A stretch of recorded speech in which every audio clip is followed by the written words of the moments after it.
Hello everyone, Sullivan Bard here, and welcome to a new movie review.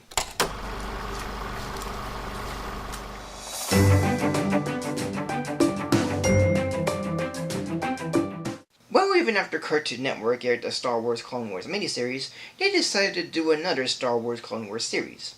But to have it be in CGI, introduce new characters and stories, and have little to no connection to the previous series in terms of continuity or whatnot. Pity that the movie that preludes the series isn't that good and makes the prequels better in comparison. Star Wars The Clone Wars.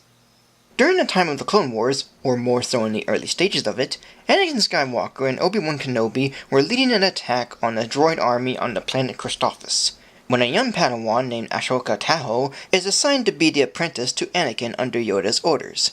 Of course, the two find it hard to get along as Anakin didn't want an apprentice, but they get along eventually.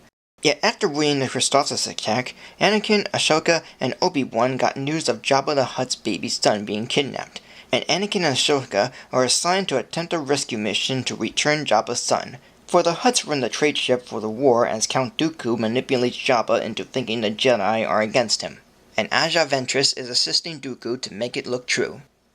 There are likely plenty of things wrong with this movie, and one of them is the story and setup.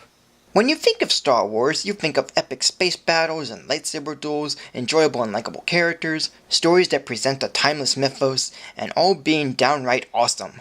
But this one is nowhere near the same vein as its predecessors. The main story is of Anakin and Ahsoka rescuing Jabba the Hutt's baby son, and that's a very big downgrade.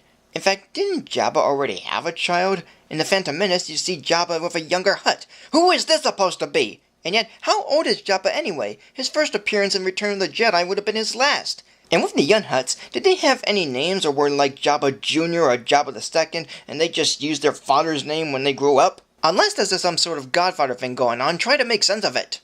And the main focus is more of a mission rather than a battle, yet there are a couple of them in the film and none of them are interesting. Heck, it's called Star Wars Clone Wars. It needs to be more epic than this. Also, the movie's main theme is more of a knockoff of the original, the narrator in the beginning is pretty pointless, and there's way too many anticlimactic moments, and that includes the ending. Once in a while there is a funny line from the battle droids, but that's really it, because overall the story and setup is dull and amazingly boring for the most part. And even more so is its animation, which is equally bad and bland. There's no reason for this to be released in theaters with this type of quality. It's definitely made for TV, and that's where it should be. The characters look blocky, they often have the same expression, to which you can't tell even if they're changing. I do believe the droids more than the humans are creatures, and it looks ugly. I don't like to say that since that's too strong of a word, but that's what it looks like. Ugly. And surprisingly, the film felt longer than the other movies. It's just a mess. But bottom line, the look of it all is uninteresting and depressing. Now, some of these cast members voicing the characters I've already gone over before in the prequel movies and Clone Wars miniseries, but there are a few that I can go over. Ashley Eckstein voices Ahsoka Tano, Tom Kane voices the narrator and Admiral Yulane, D. Bradley Baker voices Captain Rex and Commander Cody, Nika Futterman voices Aja Ventress and TC-70, Ian Abercrombie voices Senator Palpatine and Darth Sidious, Catherine Tambor voices Padme Amidala, Corey Burton voices Zero the Hutt, Kevin Michael Richardson voices Jabba the Hutt, and Matthew Wood voices the battle droids. As a whole, this movie isn't the best.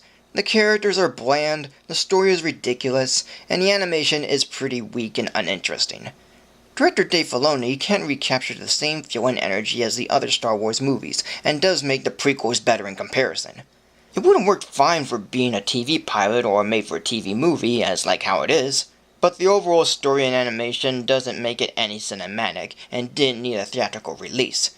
As far as I can tell, this is my least favorite Star Wars movie, more so than Attack of the Clones. So today, this movie will get a rating of 2 stars.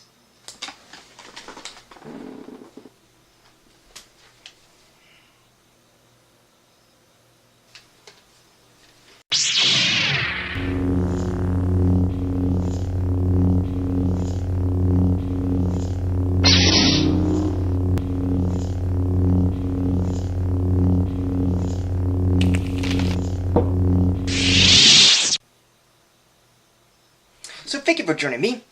Like, comment, subscribe, follow me on Facebook or Twitter, support me on Patreon, and tune next week for a new video. Well, even after Cartoon Network aired the Star Wars Clone Wars miniseries, they decided to do another Star Wars Clone Wars miniseries. No. And even more so is this animation, which is equally banned.